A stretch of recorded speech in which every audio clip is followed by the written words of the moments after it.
And welcome back to our continuing coverage. Right now, the House is voting on ending on the debate on to end the rules. They're voting to end the debate on the rules, on the impeachment rules, and then the actual debate about the impeachment itself will begin. Obviously, we'll bring all of that to you live. I want to go to Dana Bash, who's been talking to members of Congress, both Republicans and Democrats, all morning. Dana?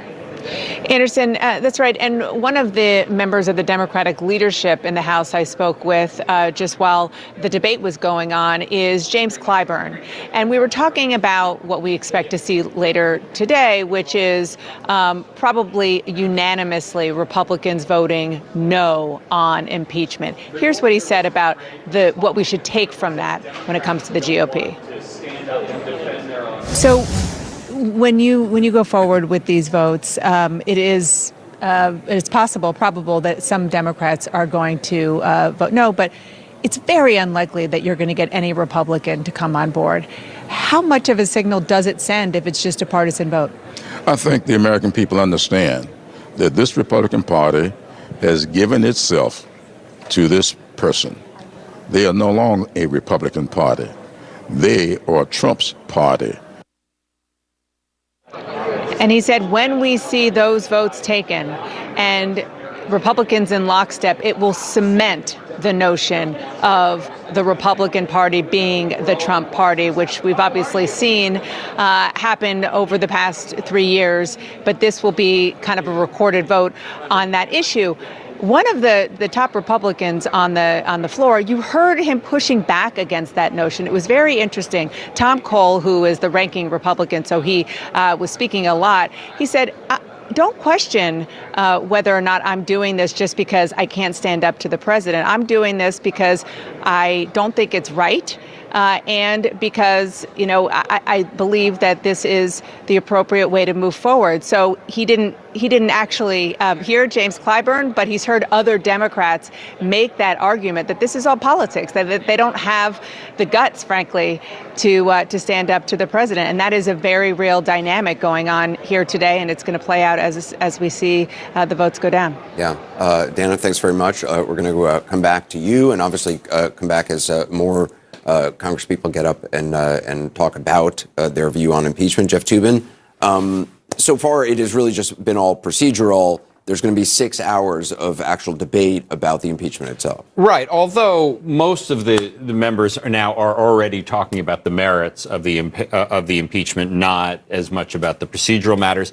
And the question is, who has the high ground here? Who speaks for the Constitution?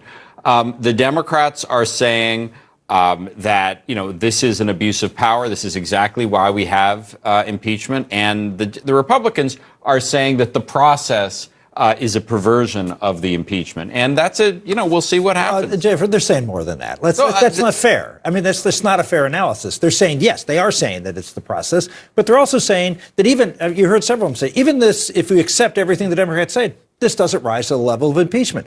We don't think that they've proven their case. It's not a matter of just process. They're saying that these actions are not serious enough to be impeachable. And they're also saying they haven't proven those actions and they haven't given time, particularly with the second article, to run through the proper course of the Congress going to the court and having the court arbitrate whether the president should turn over these documents. So to say that it's just process is not fair. They object to both. I think, just to be accurate, you are right. They are definitely saying that the underlying events don't justify impeachment as well. But they are primarily, at this point, making procedural arguments. They're making procedural arguments because this was a rule, and that's a procedural debate. Right. But I think also, Charlie, to Senator Santorum's point, what they're not saying is the call was perfect. They're not really defending the actual call itself. Just because the call isn't perfect doesn't mean it's impeachable. Well, they can't defend the president's actions because they're really indefensible. I mean, the arguments most of my former Republican colleagues are making have largely been procedural. They're not on substance because they can't talk. The president did solicit a foreign power, used his office, for his political benefit, and then conditioned the foreign assistance. As a White House. I don't think most Republicans accept that, Charlie. I don't accept saying, that. If you or I did that as a member of Congress, we had used our office to call a foreign head of government for a political purpose, I guarantee you, not only you have an ethics committee investigation, I was chair, you'd also have the Department of Justice crawling up your backside. No doubt about it. I guarantee. With all due respect, every single interaction with a foreign government has a political purpose. So you're drawing lines here, and I understand. You can say, well, he crossed the line. Fine. But the idea that there's no politics involved with communication. But no one's saying that there's no politics involved. I mean, and you are missing at least one point here, and that is there happens to be a second article of impeachment they're going to debate. And former senator, I would appreciate if the current senators would also debate this issue in a full-blown trial to actually evaluate these different measures. And with the obstruction of Congress aspect of it, I think you could probably make what you're trying to do, the straight-face argument about abuse of power being perhaps too much of a leap of faith. But obstruction of Congress relies on you looking at two things. How many documents were requested? How many were provided? How much testimony was asked for? How much was provided? In that respect, that's more than simply a procedural aspect. That's also a substantive. And I'm always surprised to know that members of Congress would say, a member of the executive branch can just thumb their nose at them with no consequence. That's not what we're saying.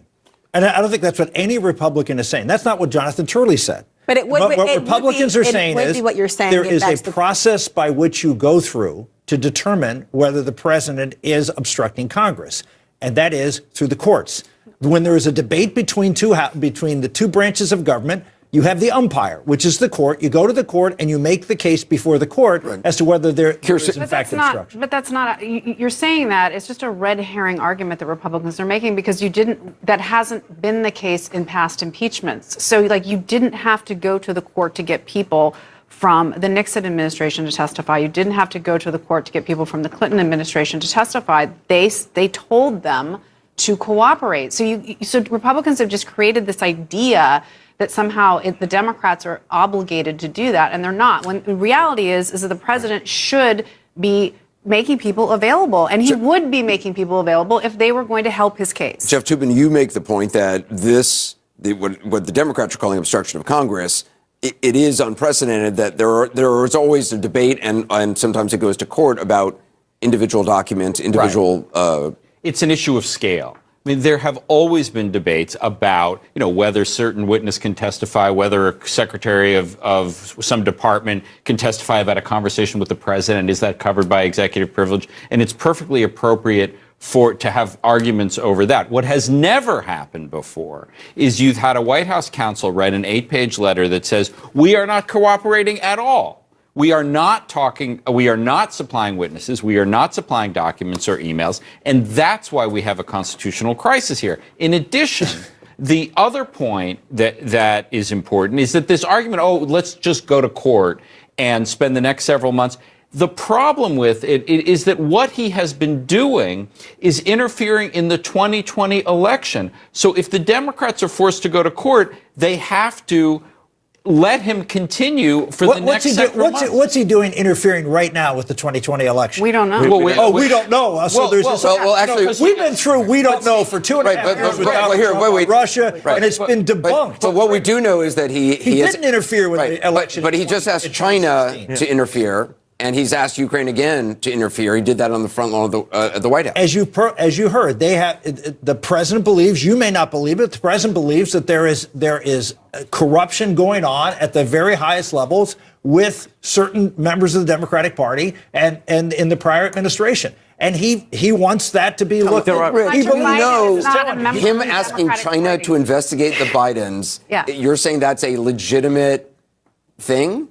All I know is that both in the case of Ukraine and the case of China, Hunter Biden, simply because he was the president's son, made a boatload of money. But that's not all you know. What you know is that there's an election coming up, and you know that Joe Biden is running against the president, and you know that this will have an impact on that election. But by the way, that's the same argument Richard Nixon made about Larry O'Brien. Larry O'Brien made a boatload of money.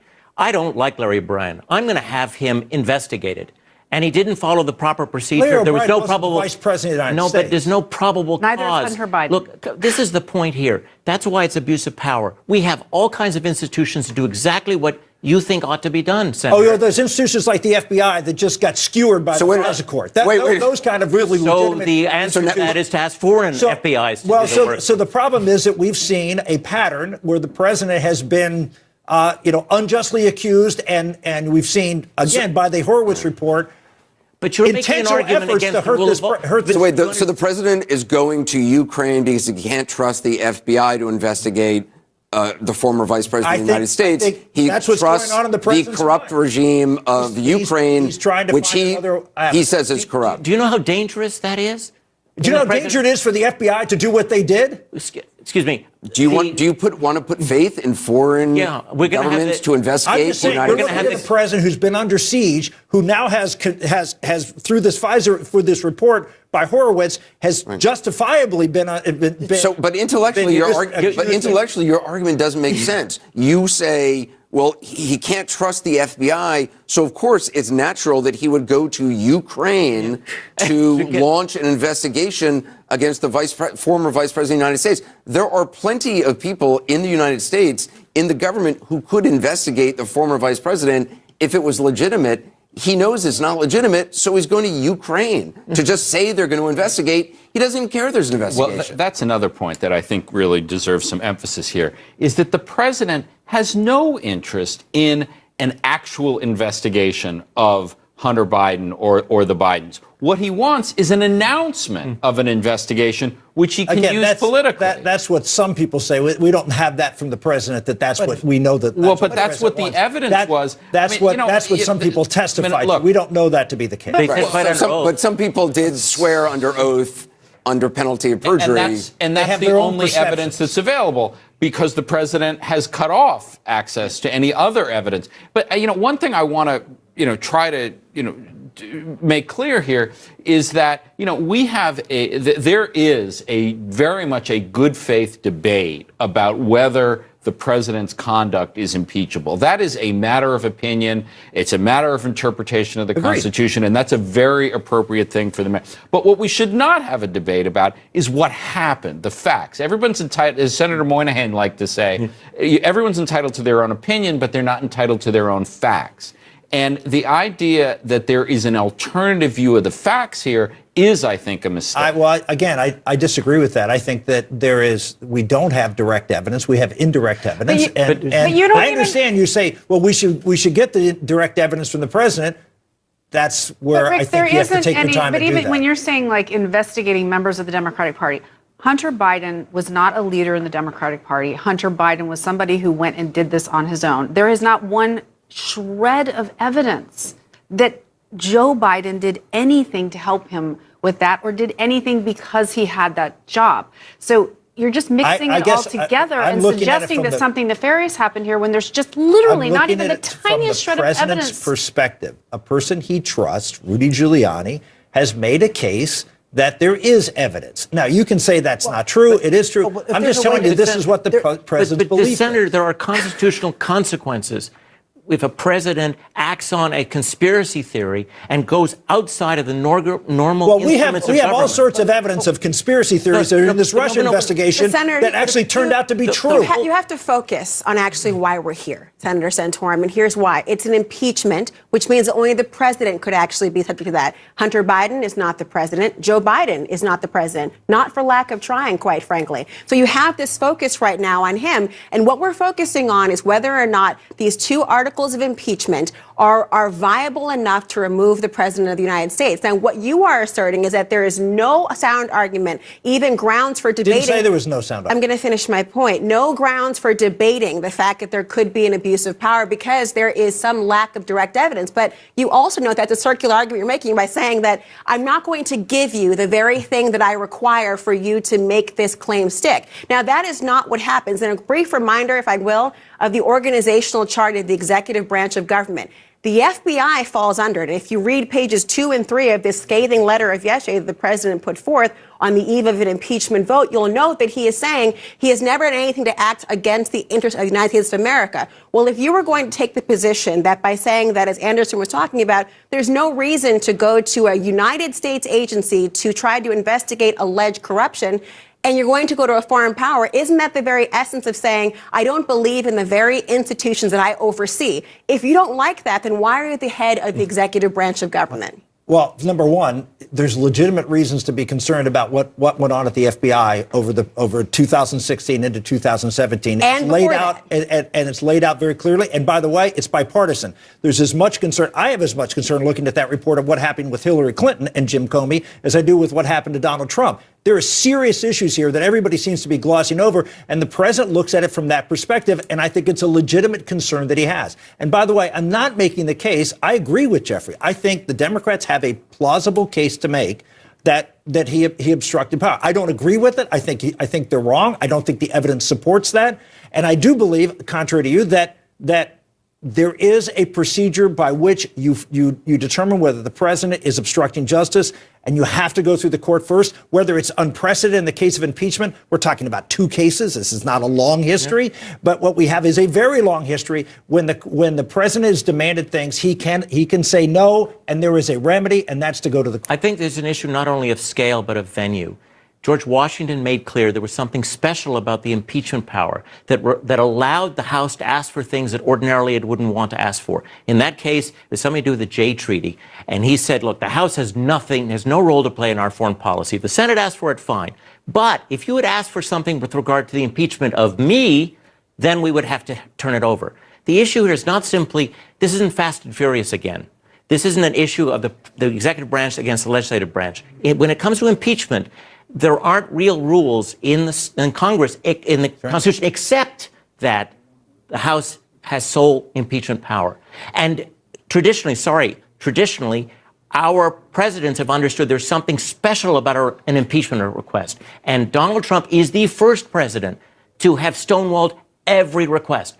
So it's not just scale, it's venue. Okay, and so what you're doing, and I think correctly so, is putting this in context. You're saying this is different because of context. I think you need to give the president the benefit of the doubt of context, because for the last 3 years, context, this House of Representatives has been trying to go at, well, Senator. The Democrats in the last year, but really since the beginning, have been trying to destroy this president. The Mueller investigation, all of these rumors, all of which now have been completely debunked. The reality is that they have been trying to impeach this president from the very beginning, and we're looking for a reason to do so. Wait, That's the I was there. That doesn't make sense. There were a handful of Democrats, Tlaib, Al Green. A few of them are issuing articles. That was a handful. Most Democrats, I think, we're done with impeachment after the Mueller investigation. We're only here because of the president's own reckless, self-destructive behavior. Can we just stop for a second and say the That's why we're having this debate. The Democrats didn't start the Mueller investigation.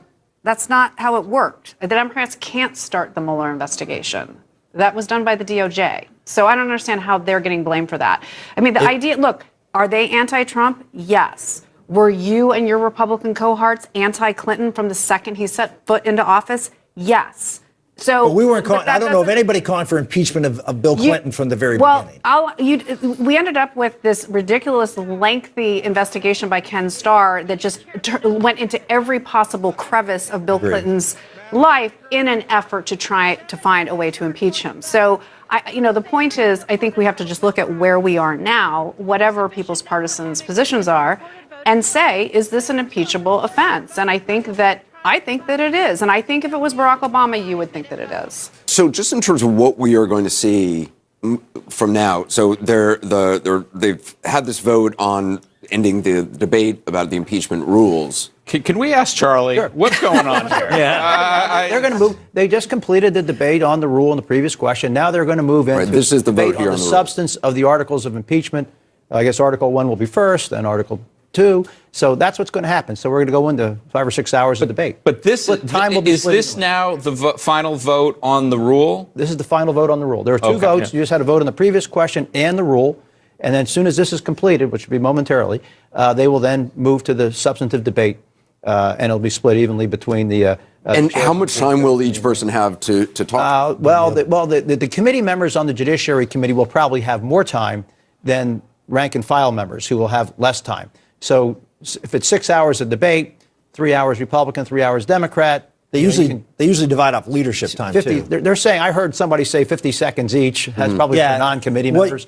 I think in the 6 hours, I could be wrong, but usually what they have is they reserve time at the end for the leaders for the speaker and for the leaders on both sides. So the ranking for the committee, as Charlie said, will have priority. Then the rest of the members, and then usually the last hour is for leadership to go and make. This is a dumb question, but is there some sort of like sign-up sheet? I mean, how do people? There is. Somebody's keeping track, so a representative says, "I want to talk," and they're told when they can talk. And whoever's controlling that, it could be the chairman or ranking member. It could be the leadership in this case because it's such a big deal. They're going to decide who they're going to let speak. But the people controlling the debate, we do know, are going to be the chairman and ranking members of the Judiciary Committee. It's going to be Jerry Nadler for the Democrats. They may or may not be the ones actually deciding who gets to speak, but they're going to be out front. And Nancy Pelosi and Kevin McCarthy will not be subjected to any time limits, I suspect, at the end of the debate, which is when they will speak. Tim, just in terms of history, I mean, obviously, let's just sort of big picture. This is, it is a remarkable day, and it's obviously been commented on a lot. How do you see it compared to sort of what we know of impeachments from the past and how history has viewed those impeachments? Well, in all modern impeachments, there has been a debate in both parties.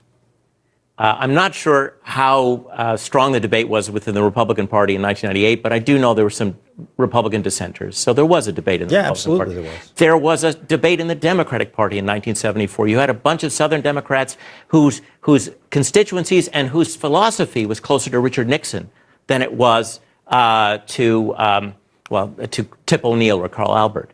So there were debates in both parties. What is different now, I think, is the sense I'm getting, and we're going to watch the debate.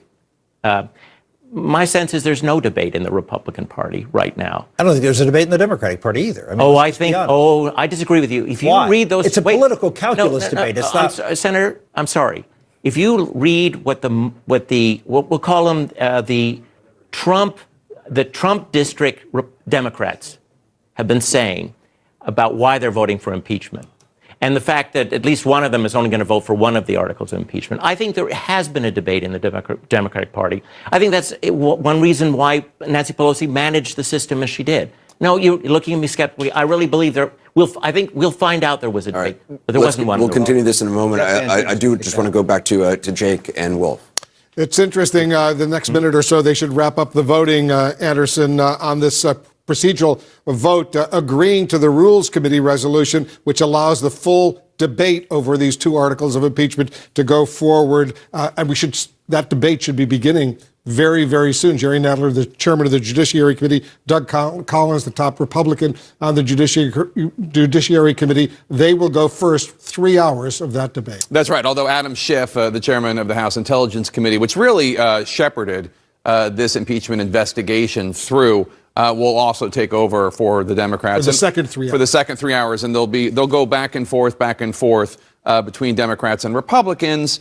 Although the time will be kept even until the very end, and then everybody gets to make up the preceding time. It is interesting, Gloria Borger, one of the things that has been noted is that normally an impeachment goes through the House Judiciary Committee, but in this case, Adam Schiff chaired it from the House Intelligence Committee. There's a lot of speculation as to why that was. I asked a member of the House Intelligence Committee why that would be, and he said, well, that's because the whistleblower was an intelligence community whistleblower. He came forward with the complaint, with the official complaint about President Trump allegedly abusing his office. That's true. And I think there may also be some internal Democratic politics going on here, which is that when Jerry Nadler ran his hearings months ago on impeachment, and he had Corey Lewandowski, if you'll recall, up before them, it didn't go so well. And he seemed to lose control of the committee. And I think Adam Schiff is very close to Nancy Pelosi. I would not be surprised if he's named a floor manager. I mean, one of the ironies of all of this is that Adam Schiff came to Congress by defeating a Republican, Congressman Rogan, who was an impeachment manager for Bill Clinton's impeachment. And when he came to Congress, he said, well, he forgot about his home district. But Schiff was very impressive in his committee, had complete control of his committee. But the flip side of that is he is a favorite target of Republicans and of the president. The Republicans tried to censure him on the floor of the Congress, and that did not That did not occur. So he's going to be attacked on the floor, although there are rules about that. But he is not a favorite of the president's. It will be interesting to see. The president has kind of been live tweeting this impeachment. When Schiff appears, I don't know if he's going to be able to control himself. He's got nicknames for Adam Schiff, as you know, and so I think he is Pelosi's choice. And John King, one of the things that's interesting also is that we have heard legitimate defenses of President Trump of this there being enough question, enough doubt as to whether or not this should be an impeachable offense, whether or not every vein has been exhausted in terms of trying to force subpoenas, in terms of trying to get witness testimony, in terms of trying to get evidence. But one of the things that we hear from House Republicans so often are just misrepresentations, lies about what happened. And I wish, I don't know how many people watching remember the show Pop-Up Video on VH1, which would provide up little facts and figures during music videos back when people showed music videos. But I wish that we could do Pop-Up Video for these facts, because we're about to hear a torrent of lies about what the president actually did. Right, and I would say as we go to this next segment, it's like we're about to resume today's Washington. We did not have today's Washington this morning. Not that Republicans weren't making their adamant case against this and Democrats weren't making it for it, but you have in Chairman McGovern and the Ranking Member Cole, two men who like and respect each other, two old school Washington politicians who do it with respect and who do it as bipartisan as possible. That's about to end. We're about now to get into the Nadler and Schiff, who are the Republican opponents. Doug Collins. Hold on a second. Let's listen in. 197. The resolution is adopted, and without objection, the motion to reconsider is yet laid on the table. All right, so now they're going to go forward with the real debate over these two articles of impeachment. On that resolution, there were two Democrats who voted with the Republicans on that resolution to suspend the whole thing. Obviously, the Republicans lost, but they did manage to pick up two Democrats. And we're going to watch that throughout. We'll have to get the actual roll call. I suspect it's Colin Peterson of Minnesota and Jeff Van Drew of New Jersey, the two Democrats who have voted against launching the impeachment inquiry to begin with. We have to double check and confirm that, but that is what we expect. And Justin Amash, again, a former Republican from Michigan, now an independent, is voting with the Democrats here. But this is to Jake's point. Some irony, hypocrisy, call it what you will, and the Republicans saying we didn't get to call Adam Schiff as a fact witness in committee. How dare you deny us that information? Well, why won't you support your own party when they want to bring in the people? If you can counter the 17 witnesses who said, withheld the White House meeting, withheld aid, demanded an investigation of a debunked conspiracy theory, the CrowdStrike 2016 thing, demand an investigation of Hunter Biden. If you can counter that, well, it would be John Bolton who could do it. It would be Mick Mulvaney who could do it. It would be all their documents and emails that could do it. And the White House has refused to give those documents. So to your point about the Republicans venting their outrage, House Resolution 767. There's gambling in the casino. Also proceed to the immediate consideration of House Resolution 755. The clerk will report the resolution. House Calendar Number 61, House Resolution 755. Resolved that Donald John Trump, President of the United States, is impeached for high crimes and misdemeanors, and that the following articles of impeachment be exhibited to the United States Senate. Articles of impeachment exhibited by the House of Representatives of the United States of America in the name of itself and of the people of the United States of America against Donald John Trump, President of the United States of America, in maintenance and support of its impeachment against him for high crimes and misdemeanors. Article 1, Abuse of Power. The Constitution provides that the House of Representatives shall have the sole power of impeachment, and that the President shall be removed from office on impeachment for and conviction of treason, bribery, or other high crimes and misdemeanors. In his conduct of the office of President of the United States, and in violation of his constitutional oath faithfully to execute the office of President of the United States, and, to the best of his ability, preserve, protect, and defend the Constitution of the United States, and in violation of his constitutional duty to take care that the laws be faithfully executed, Donald J. Trump has abused the powers of the presidency in that, using the powers of his high office, President Trump solicited the interference of a foreign government, Ukraine, in the 2020 United States presidential election. He did so through a scheme or course of conduct that included soliciting the government of Ukraine to publicly announce investigations that would benefit his re-election, harm the election prospects of a political opponent and influenced the 2020 United States presidential election to his advantage. President Trump also sought to pressure the government of Ukraine to take these steps by conditioning official United States government acts of significant value to Ukraine on its public announcement of the investigations. President Trump engaged in this scheme or course of conduct for corrupt purposes in pursuit of personal political benefit. In so doing, President Trump used the powers of the presidency in a manner that compromised the national security of the United States and undermined the integrity of the United States democratic process. He thus ignored and injured the interests of the nation. President Trump engaged in this scheme or course of conduct through the following means. 1. President Trump, acting both directly and through his agents within and outside the United States government, corruptly solicited the government of Ukraine to publicly announce investigations into A, political opponent, former Vice President Joseph R. Biden Jr., and B, a discredited theory promoted by Russia, alleging that Ukraine, rather than Russia, interfered in the 2016 United States presidential election.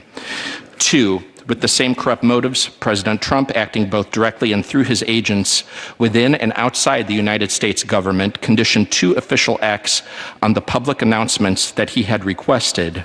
A, the release of $391 million of United States taxpayer funds that Congress had appropriated on a bipartisan basis for the purpose of providing vital military and security assistance to Ukraine to oppose Russian aggression, and which President Trump had ordered suspended. And B, a head of state meeting at the White House, which the president of Ukraine sought to demonstrate continued United States support for the government of Ukraine in the face of Russian aggression. 3, faced with the public revelation of his actions, President Trump ultimately released the military and security assistance to the government of Ukraine, but has persisted in openly and corruptly urging and soliciting Ukraine to undertake investigations for his personal political benefit. These actions were consistent with President Trump's previous invitations of foreign interference in United States elections. In all of this, President Trump abused the powers of the presidency by ignoring and injuring national security and other vital national interests to obtain an improper personal political benefit. He has also betrayed the nation by abusing his high office to enlist a foreign power in corrupting democratic elections. Wherefore, President Trump, by such conduct, has demonstrated that he will remain a threat to national security and the Constitution if allowed to remain in office, and has acted in a manner grossly incompatible with self-governance and the rule of law. President Trump thus warrants impeachment and trial, removal from office, and disqualification to hold and enjoy any office of honor, trust, or profit under the United States. Article 2, obstruction of Congress. The Constitution provides that the House of Representatives shall have the sole power of impeachment, and that the President shall be removed from office on impeachment for and conviction of treason, bribery, or other high crimes and misdemeanors. In his conduct of the office of President of the United States, and in violation of his constitutional oath faithfully to execute the office of President of the United States, and to the best of his ability preserve, protect, and defend the Constitution of the United States, and in violation of his constitutional duty to take care that the laws be faithfully executed, Donald J. Trump has directed the unprecedented, categorical, and indiscriminate defiance of subpoenas issued by the House of Representatives pursuant to its sole power of impeachment. President Trump has abused the powers of the presidency in a manner offensive to and subversive of the Constitution, in that the House of Representatives has engaged in an impeachment inquiry focused on President Trump's corrupt solicitation of the government of Ukraine to interfere in the 2020 United States presidential election. As part of this impeachment inquiry, the committees undertaking the investigation served subpoenas seeking documents and testimony deemed vital to the inquiry from various executive branch agencies and offices and current and former officials.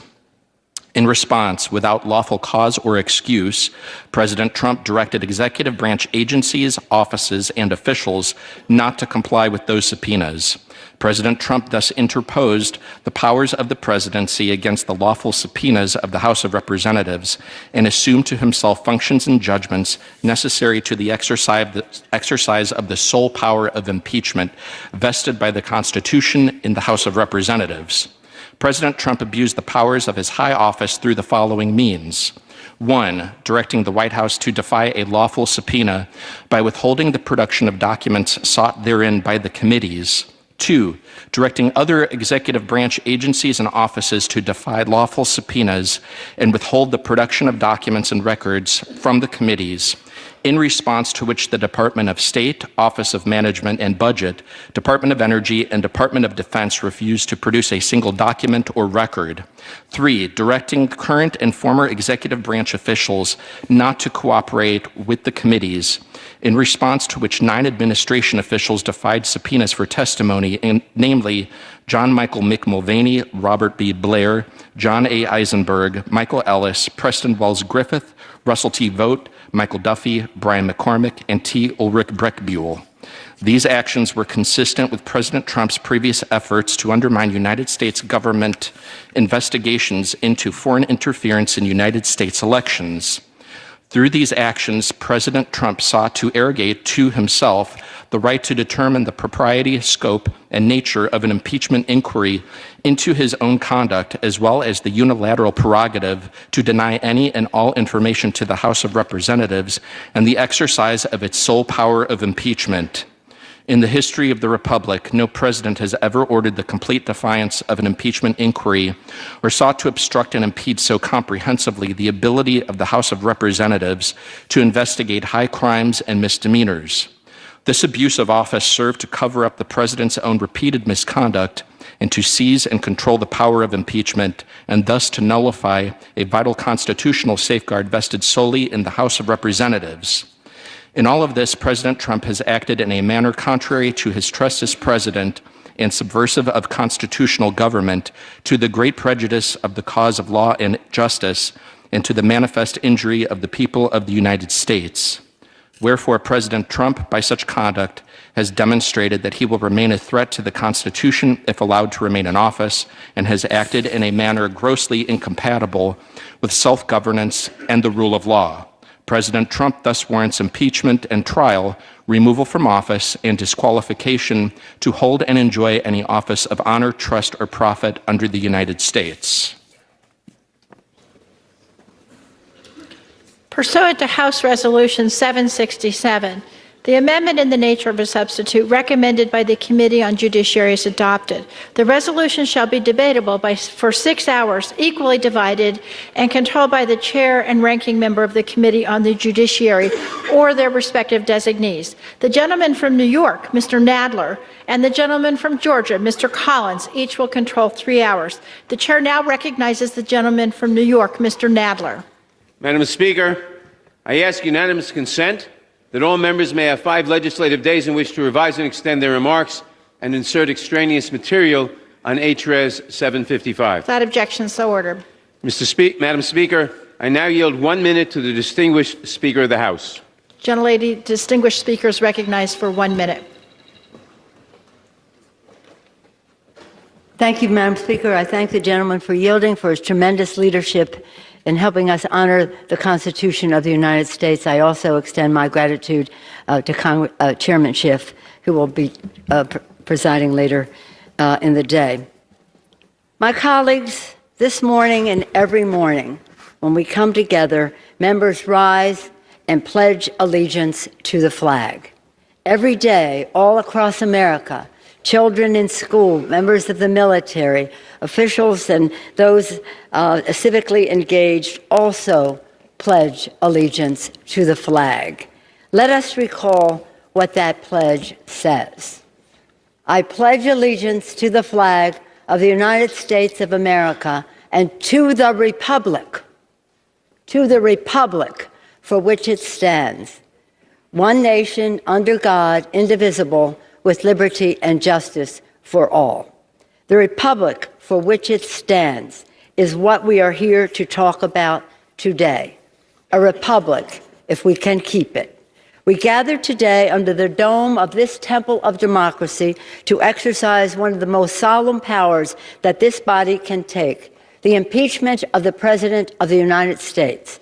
No member, regardless of party or politics, comes to Congress to impeach a president. But every one of us, as our first act as a member of Congress, stood on this historic House floor before our beautiful American flag and raised our hands in this sacred oath. I do solemnly swear that I will support and defend the Constitution of the United States against all enemies, foreign and domestic. So help me God. For 230 years, members have taken that sacred oath, which makes us custodians of the Constitution. When our founders declared independence and established a new nation, they crafted a system of government unlike one ever seen before, a republic, starting with the sacred words, "We the people." For centuries, Americans have fought and died to defend democracy for the people. But very sadly now, our founders' vision of a republic is under threat from actions from the White House. That is why today, as Speaker of the House, I solemnly and sadly open the debate on the impeachment of the President of the United States. If we do not act now, we would be derelict in our duty. It is tragic that the President's reckless actions make impeachment necessary. He gave us no choice. What we are discussing today is the established fact that the President violated the Constitution. It is a matter of fact that the President is an ongoing threat to our national security and the integrity of our elections, the basis of our democracy. Hundreds of historians, legal scholars, and former prosecutors, regardless of party, have stated that the President committed impeachable offenses. Since today is a national civics lesson, though a sad one, I submit these documents for the record and commend them for students to study. Without objection, so ordered. Thank you, Madam Speaker. What we are discussing today is the established fact that the President, again, violated the Constitution. It is a matter of fact that the President is, again, an ongoing threat to our national security. And the testimony of decorated war heroes, distinguished diplomats, and patriotic career public servants, some of the President's own appointees over the past weeks, have told us this. The President used the power of his public office to obtain an improper personal political benefit at the expense of America's national security. When a president weakens a Democratic ally that is advancing American security interests by fighting an American adversary, the president weakens America. This abuse of power also jeopardizes the integrity of our elections. All Americans agree that American voters should choose our president, not some foreign government. The founders understood that it is profoundly corrosive for our democracy for a president to invite interference in our elections. As George Washington, our nation's patriot, under whose gaze we stand today, warned, history and experience prove that foreign influence is one of the most baneful foes of Republican government. George Washington. Sadly, the American people have witnessed further wrongs of the president, which necessitate the second article of impeachment, obstruction of Congress. When the president's wrongdoing was revealed, he launched an unprecedented, indiscriminate, and categorical campaign of defiance and obstruction. Never before in the history of our nation have we seen a president declare and act as he is above the law.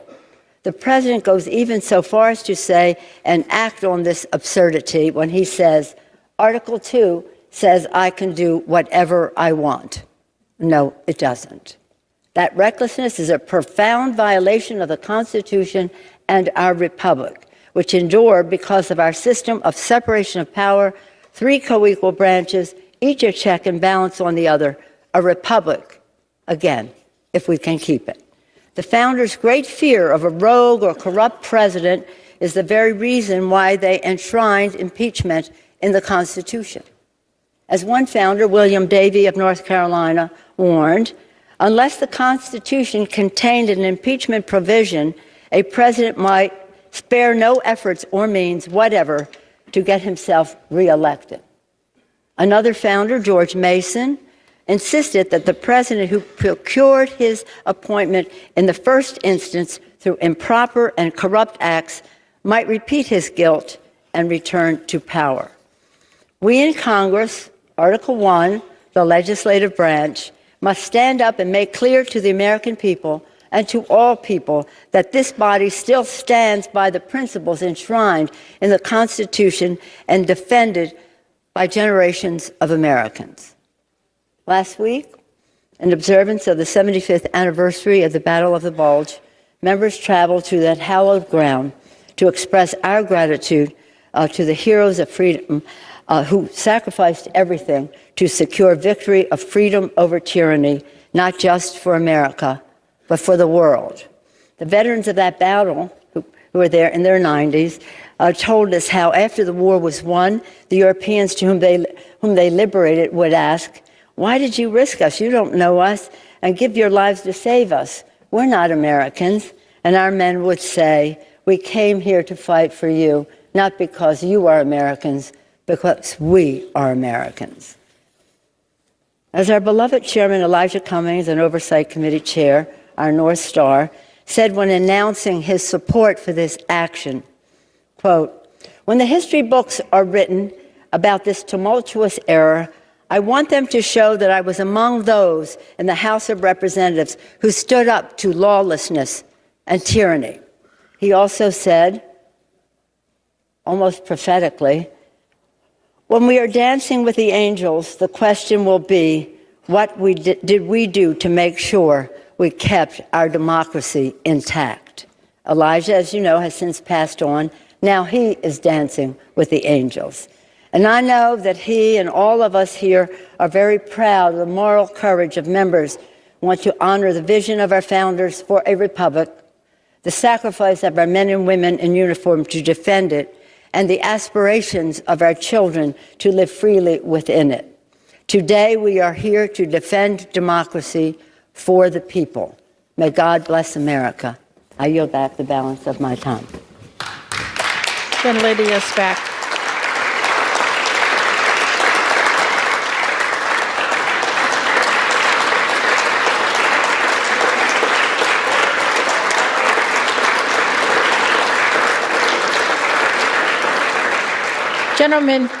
Gentleman from Georgia. Thank you, Madam Speaker. And we are here today to enter into a debate that should surprise no one. This has not been a surprise, and it's not even something that we would have not thought about. From the very moment that the majority party in this House won the inevitability that we would be here today was only a matter of what date they would schedule it. Nothing else. In fact, how it even began to look even further was on September 24th, the Speaker announced an impeachment inquiry before even seeing the call transcript that we're going to hear so much about today.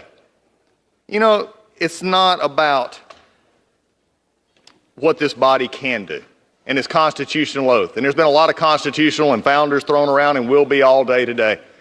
But there's one thing that I will mention all along, and that is also the founders were very concerned about a partisan impeachment in which politics of the majority who have their strength can do what they want to do irregardless of any facts.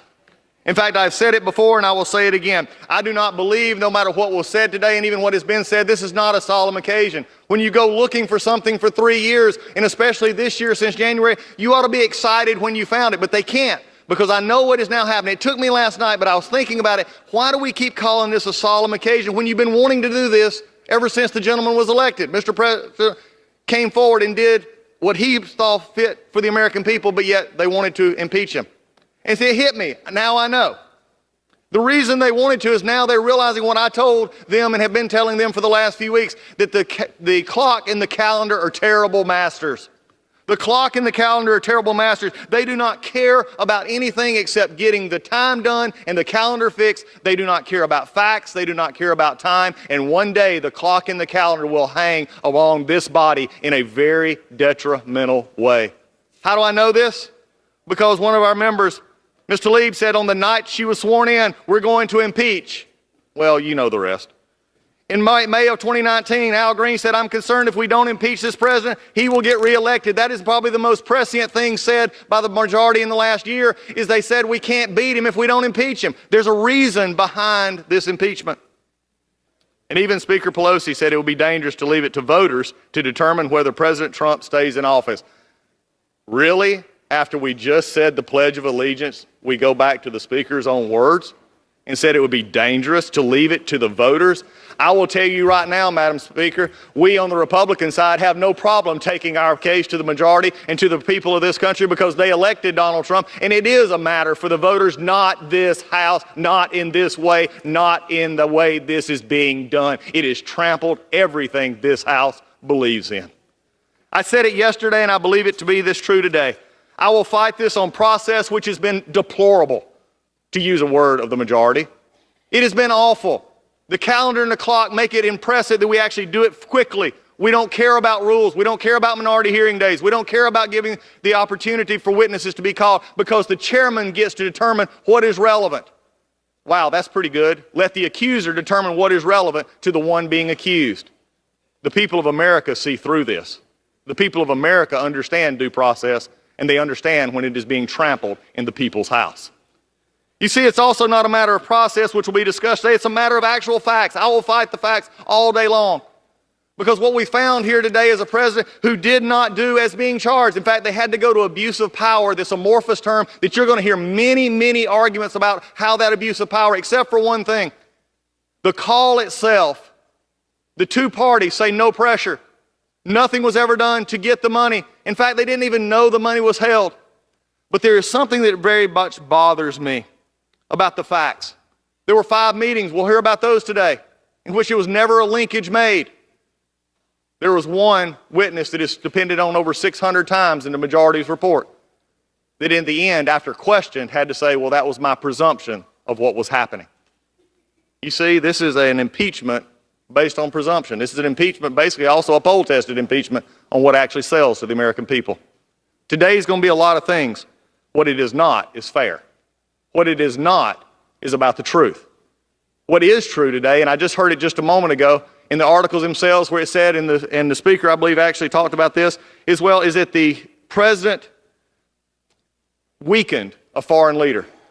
You know what the truth of the matter is? Madam Speaker, the most interesting and deplorable thing that I've heard over the last few weeks is the actual attack by the majority on President Zelensky.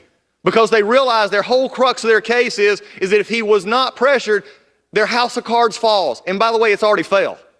But if we can't show pressure, then we either have to call him a liar, a world leader, or we have to make up names to call him. And that's exactly what happened in the Judiciary Committee when a member of the majority actually said he's acting, or they're complaining to a battered wife. That is below the dignity of this body. To take a world leader, and when he doesn't make your case for you, to belittle him. Especially, as is going to be often said by the majority, that they're in the middle of a hot war with Russia. You see, President Trump actually did give them offensive weapons. President Trump did nothing wrong. We're going to talk about that all day long today. We went on process and we went on facts. Why? Because the American people will see through this.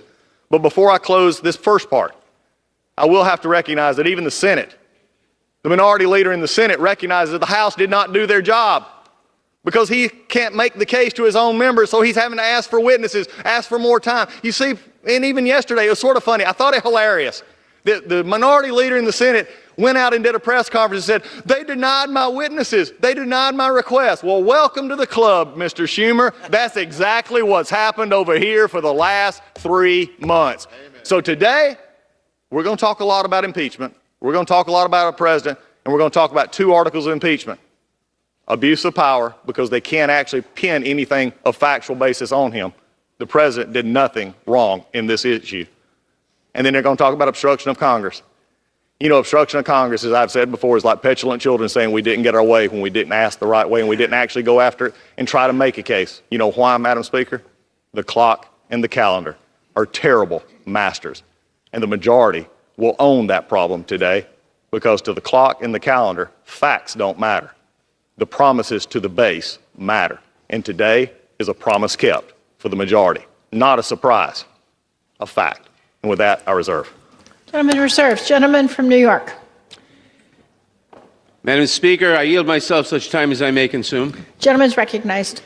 Madam Speaker, the House of Representatives must now consider 2 articles of impeachment against President Trump. The first article charges that the president used his public office to coerce a foreign government into attacking his political rival. The second article charges that the president took extreme and unprecedented steps to obstruct our investigation into his conduct. Taken together, the two articles charge that President Trump placed his private political interests above our national security, above our elections, and above our system of checks and balances. After months of investigation, there can be no serious debate about the evidence at hand. On July 25th, when he spoke to President Zelensky of Ukraine, President Trump had the upper hand. The president, through his agents, had already demanded that Ukraine announce an investigation of his political opponents. Ukraine needed our help, both military aid, which had been appropriated by Congress because of our security interests, and an Oval Office meeting to show the world that the United States continues to stand with Ukraine against Russian aggression. President Trump should have been focused on the interests of the American people on that call. Instead, he prioritized his private political interests. President Trump asked President Zelensky for a favor.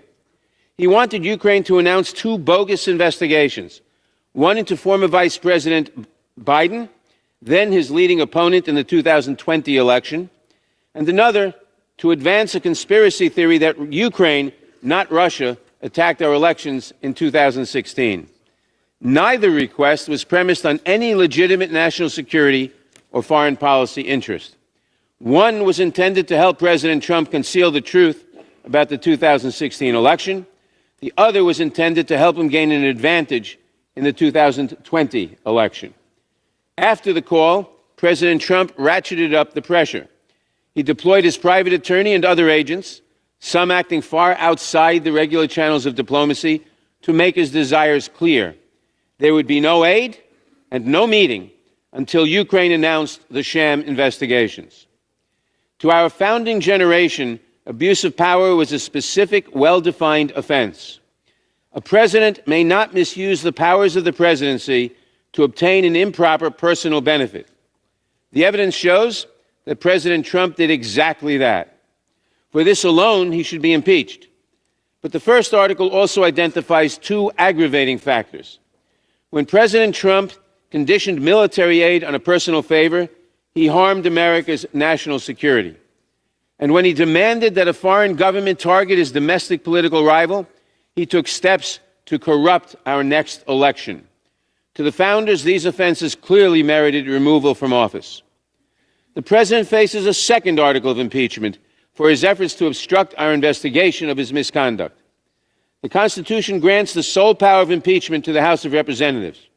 Within our system of checks and balances, the president may not decide for himself what constitutes a valid impeachment inquiry, nor may he ignore lawful subpoenas or direct others to do so. Many presidents, including President Trump, have asserted privileges and other objections to specific subpoenas. But only President Trump has ordered the categorical defiance of a congressional investigation, the automatic rejection of all subpoenas. The president is not above the law, and he should be impeached for this as well. Congress cannot wait for the next election to address this misconduct. President Trump has demonstrated a clear pattern of wrongdoing. This is not the first time he has solicited foreign interference in an election, has been exposed, and has attempted to obstruct the resulting investigation. We cannot rely on the next election as a remedy for presidential misconduct when the president threatens the very integrity of that election. He has shown us he will continue to put his selfish interests above the good of the country. We must act without delay. By his actions, President Trump has broken his oath of office. His conduct continues to undermine our Constitution and threaten our next election. His actions warrant his impeachment and demand his removal from office. I urge my colleagues to support these articles, and I reserve the balance of my time. Gentleman from Georgia.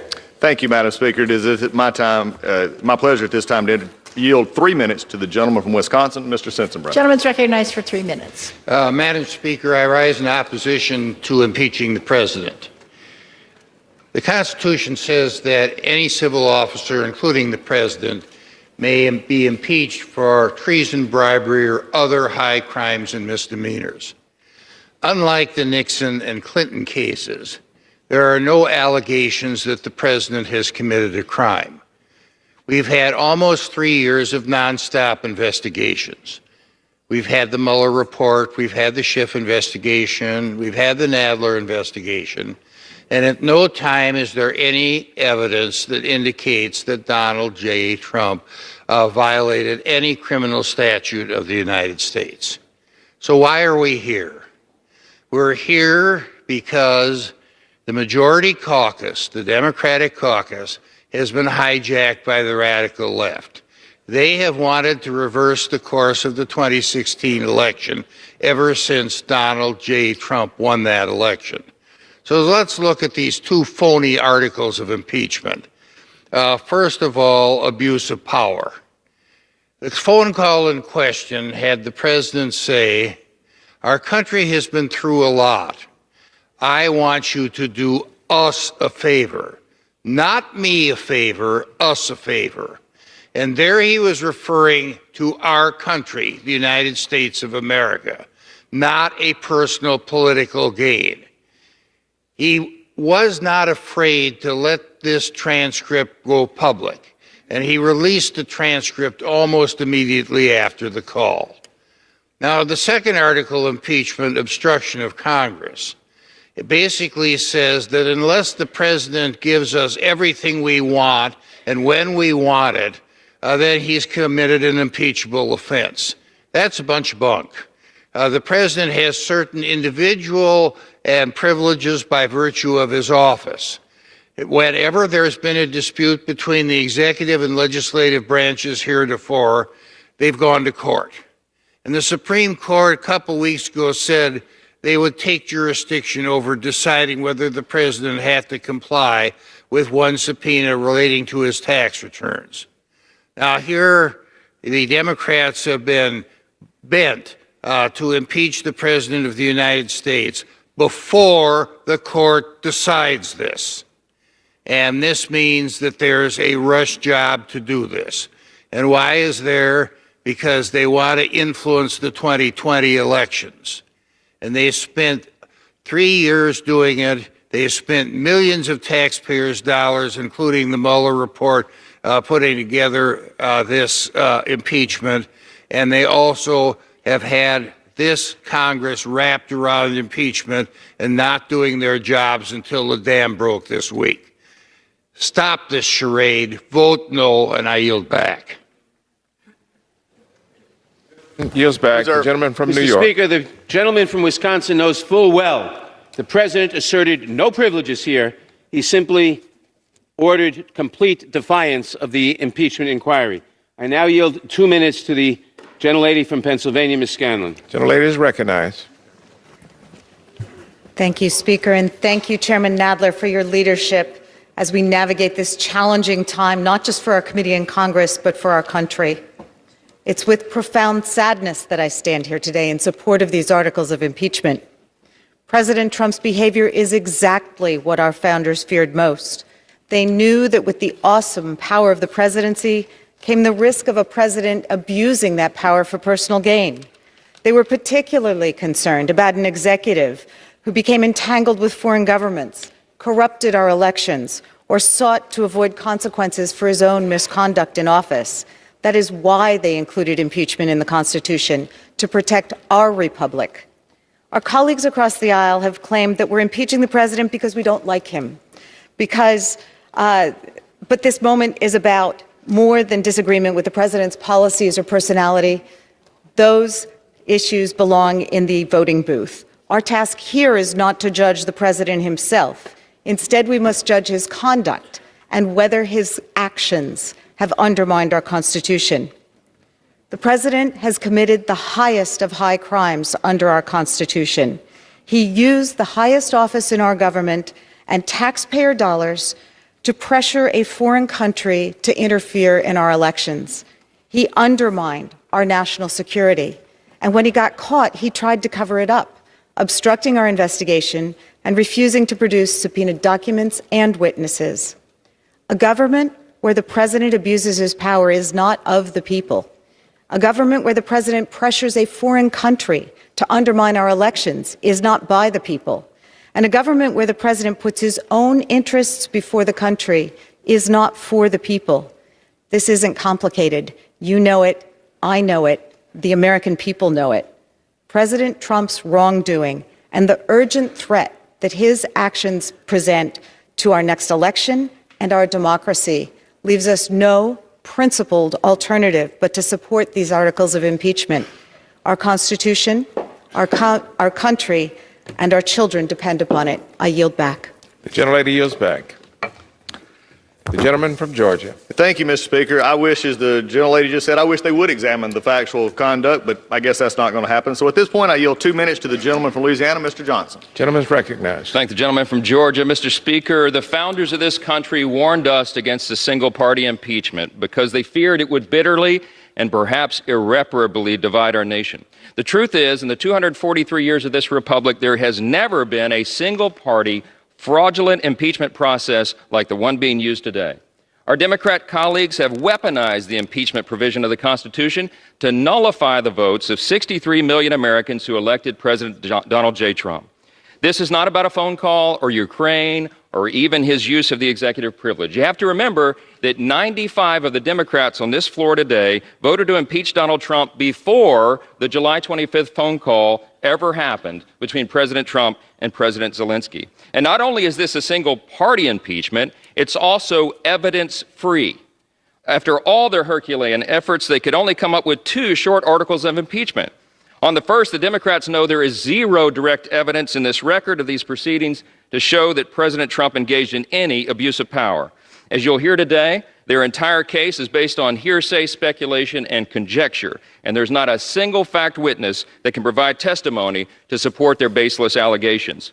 The Democrats' second claim is that President Trump obstructed Congress by simply doing what virtually every other president in the modern era has also done, and that is to assert, Mr. Chairman, a legitimate executive privilege which protects the separation of powers. And you know what? If they disagreed with that, the Democrats could and should have just simply gone a few blocks away to a federal court to get an expedited court order compelling the extra documents and information they requested. That's what's always been done in the past. But they didn't do that here because these Democrats don't have time for it. They are trying to meet their own arbitrary, completely reckless, and Machiavellian timeline to take down a president that they loathe. The real abuse of power here is on the part of the House Democrats. If they has feverishly produced and pursued this impeachment 20 times faster than the impeachment investigation of Bill Clinton. They've tried to reach their predetermined political outcome, and along the way, they've steamrolled over constitutionally guaranteed due process. Gentleman's time has expired. Sacrosanct House rules and the federal rules of civil procedure. This must fail. The gentleman's time has expired. This is a shameful day for the country. I yield back. The gentleman from New York is recognized. Mr. Speaker, the gentleman knows that impeachment was put into the Constitution as a defense of the Republic in between elections. I now yield 2 minutes to the distinguished gentlelady from Washington, Ms. Jayapal. Gentlelady is recognized. Mr. Speaker, this is a day of accountability and defending our democracy. The facts in front of us are clear. This president, Donald J. Trump, coerced a fragile foreign ally to investigate his political opponent and interfere in our elections. And he leveraged critically needed, congressionally approved military aid to Ukraine.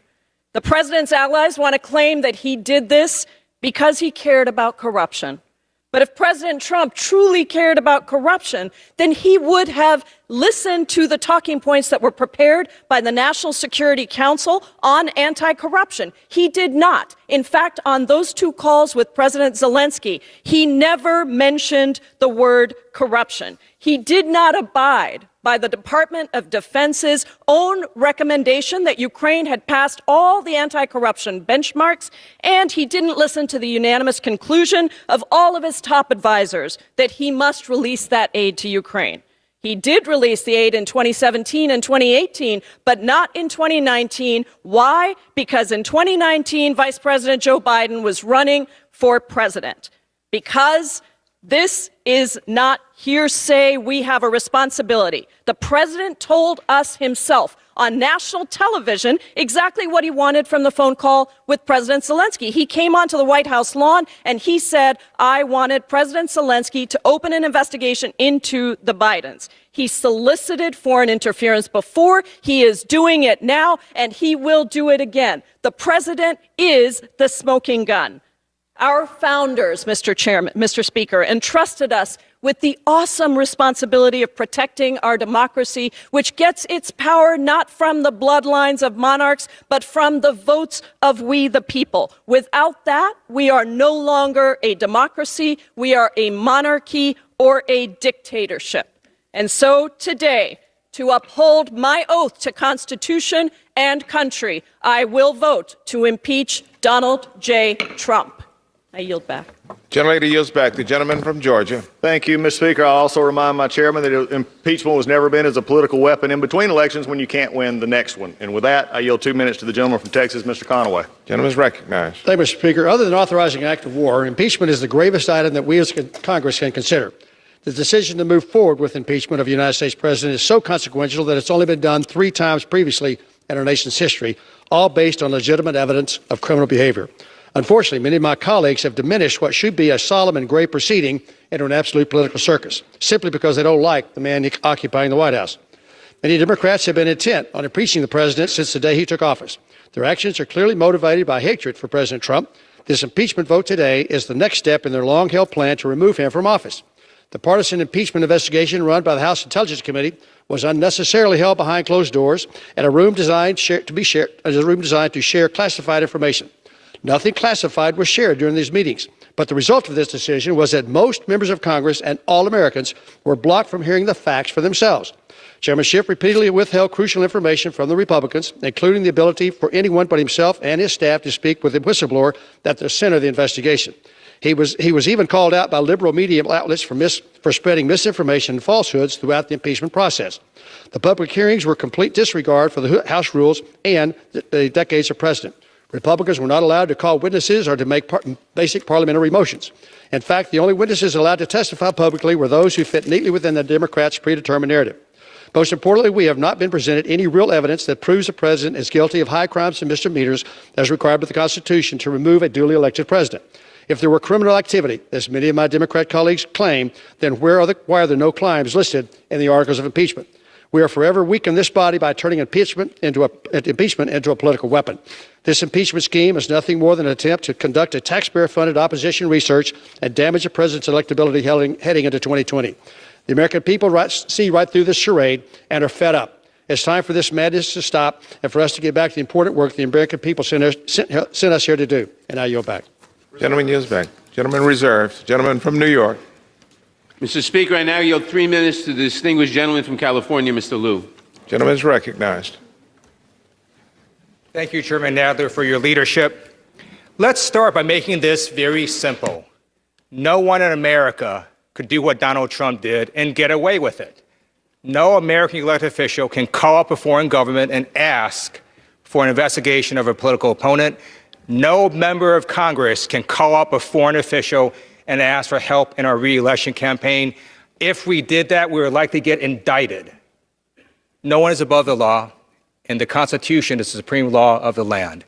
I first swore an oath to the Constitution when I joined the United States Air Force on active duty. And the oath I took was not to a political party or to a president or to a king. It was to a document that has made America the greatest nation on earth. And that document contains a safeguard for when the president's abuse of power is so extreme that it warrants impeachment. We're not here because of policy disputes. While I disagree with the president, I acknowledge he has a right to restrict the number of refugees entering our country. He has a right to eliminate environmental executive orders. He has a right to sign a bill that has given tax breaks to the wealthy. But the president does not have the right to cheat and to solicit foreign interference in our elections. That is illegal. It is not what the voters elected him to do, and we will not stand for it. The president's actions in this case were particularly insidious because he also used our government for his private gain. He conditioned taxpayer-funded military aid and a critical White House meeting with the Ukrainian president on the requirement that Ukraine publicly announce an investigation into his opponent. And by harming Ukrainian national security, the president also harmed U.S. national security. And then the president solicited foreign interference again on the South Lawn of the White House, when he again asked Ukraine to investigate his political opponent, and then he asked China, our peer competitor, to do the same. That abuse of power is not acceptable. Whether or not the Senate convicts, the House has an independent duty to do the right thing. That's why we have passed over 275 bipartisan bills that are stuck in the Senate. Whether impeaching or legislating, we will continue to be faithful to the Constitution regardless of what the Senate may or may not do. Moreover, impeachment is a form of deterrence. Our children are watching. No president ever wants to be impeached. And whether Donald Trump leaves in 1 month, 1 year, or 5 years, this impeachment is permanent. It will follow him around for the rest of his life, and history books will record it. And the people will know why we impeached. It's all very simple. No one's above the law, not our commander-in-chief, not our president. I yield back. Gentleman yields back. The gentleman from Georgia. Thank you, Mr. Speaker. At this time, it's my pleasure to yield a minute and a half to the gentleman from North Carolina, Mr. McHenry. Gentleman is recognized. I thank my colleague. In 2016, 63 million Americans went to the polls and elected Donald Trump president of the United States. House Democrats have been trying to overturn the election ever since. In fact, they've tried 5 additional times to the one that's before us to impeach the president, including the vote in May of 2017, just 5 months into his term. In January of this year, House Democrats took control of this chamber, and they're faced with a choice. They could use the tools of the majority to pursue legitimate priorities of the American people, policies that can impact their lives, or they could use the tools to undo the 2016 election. They made their choice. Since then, House Democrats have issued more subpoenas than bills have been signed into law. That tells us all we need to know about this Congress and that party. Rather than launch a legitimate investigation, Democrats turned to focus groups to workshop their language, to see if they could sell this to the American people. And the American people have rejected it. Instead of negotiating with the executive branch, for instance, and allowing the courts to resolve any legitimate disputes, House Democrats rushed an impeachment vote. So here we are, 12 weeks later, voting whether to impeach the president based off the thinnest record in modern history. It's no surprise that the Senate is already asking for additional witnesses and more documents and real evidence. The body of evidence is weak and woefully insufficient for impeachment. And with that, I yield back on this sad day for this institution. Gentleman yields back. The gentleman from New York, Mr. Nadler. Mr. Speaker, I now yield 2 minutes to the gentleman from Maryland, Mr. Raskin. Mr. Raskin is recognized. Thank you, Mr. Speaker. American elections belong to the American people, not the American president and not foreign powers. No president may cheat the people by working with foreign governments to steal from us a free and fair election. And no president who attempts it may cover up that cheating by systematically obstructing Congress in our work. Article 2 of the Constitution does not authorize a president to do whatever he wants. The reason we have a Constitution is to keep government officials from doing whatever they want. If we, the people, lose the certainty of free and fair elections to presidential corruption and foreign manipulation, then we lose our democracy itself, the most precious inheritance we have received from prior generations that pledged their sacred honor and gave everything they had to defend it. The struggle for democracy is the meaning of America. That is why we remain the last best hope of a world ravaged by authoritarianism, violence, and corruption. We must act now to protect our elections and safeguard constitutional democracy for the enormous and unprecedented challenges that still lie ahead of us. I yield back, Mr. Chairman. Gentleman yields back. The gentleman from Georgia. Thank you, Mr. Speaker. At this time, it is my pleasure to yield a minute and a half to the gentlewoman from West Virginia, Ms. Miller. The lady is recognized. Thank you, Mr. Speaker. I rise in opposition of H.R. 755. Today is a disappointing day. It is the day my colleagues from across the aisle cast the vote that they have spent the last 3 years obsessing over. The vote to impeach our duly elected president. There are two charges claimed by House Democrats, and there is zero cause for either. While President Trump has led, our country has thrived, and Washington liberals have failed.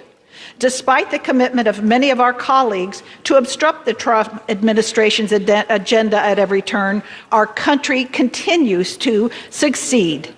In this body, however, we have not been able to deliver on what Americans want and need. We still have not finished securing our border. The opioid epidemic still rages in our communities. Our infrastructure is still in dire need of an overhaul, and we still have not reached a bipartisan resolution on drug pricing. If Congress hadn't spent the last year stuck in a divisive, ugly, partisan impeachment debacle, think of what we could have done. The lives that could have been saved, the communities that could have been improved, the crisis on our southern border ended, and the positive work that we should do for our country. But we didn't, all because of divisive political theatrics. Congress can do better than this, and America deserves better. I yield back my time. The gentlelady yields back, and the gentleman from Georgia reserves. The gentleman from New York. Mr. Speaker, I now yield 2 minutes to the distinguished gentleman from Rhode Island, Mr. Cicilline. Gentleman is recognized. Mr. Speaker, I rise in support of the articles of impeachment against Donald J. Trump, the 45th President of the United States. Mr. Speaker, no one runs for Congress to impeach a president, but this president has left us no choice. President Trump abused the enormous powers of his office when he solicited foreign interference for the purpose of helping him in his re-election campaign in 2020. The president betrayed our national security and undermined the security of our elections when he put his own personal political interests ahead of the interests of our country. He tried to cheat to win re-election. And this wasn't an attack on Vice President Biden. This was an attack on our democracy. And if we do not hold the president accountable today, we will no longer live in a democracy. We will live in a dictatorship where any future president will be free to abuse their office in order to get reelected. So today, every member of this chamber faces a choice, whether to do what the Constitution demands and the evidence requires, or to turn a blind eye to the president's grave misconduct, blind eye to the overwhelming evidence of high crimes and misdemeanors. To my friends on the other side of the aisle, I say this. This is not about making history. This is about holding a lawless president accountable in the way our framers intended. This is a time to put our country over your political party. Do not seek safety in the high grass of a vote against these articles. We are all Americans. Show the American people your devotion to your country is more powerful than your loyalty to your political party. United, we can defend our democracy from all enemies, foreign and domestic. Divided, we risk losing our democracy. All you have to do is look at the evidence, because it will leave you with only one answer. The President of the United States must be impeached. Remember these facts. He tried to cheat, he got caught, he confessed, and then he obstructed the investigation into his misconduct.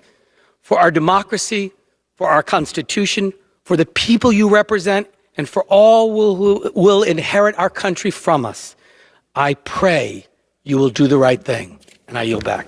The gentleman yields back. The gentleman from Georgia. Thank you, Mr. Speaker. At this point, it gives me pleasure to yield a minute and a half to the gentleman from Alabama, Mr. Rogers. Gentleman is recognized, Mr. Rogers. Thank you, Mr. Speaker. I rise today in complete and total support of President Trump. The matter before the House today is based solely on a fundamental hatred of our president. It's a sham, a witch hunt, and is tantamount to a coup against the duly elected president of the United States. This is a sad day for our nation when one political party, along with their cohorts in the deep state and the mainstream media, try to hijack our Constitution. The Democrat majority has irresponsibly turned the impeachment process into a political weapon, something that Republicans refused to do when our base was calling for the impeachment of President Obama. It is well past time for the House to move beyond this hoax and put our nation first. That's exactly what President Trump is doing. The United States has record low unemployment, historic performance in the stock market.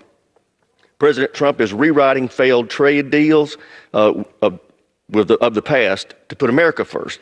He's rebuilding our military. He helped create the Space Force, and the list goes on. I implore my colleagues to end this spectacle now. I yield back. Gentleman yields back. The gentleman reserves. Gentleman from New York, Mr. Nadler.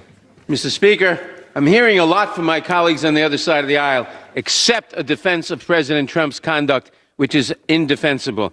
I now yield 2 minutes to To the distinguished gentleman from Florida, Mr. Deutsch. The gentleman from Florida is recognized.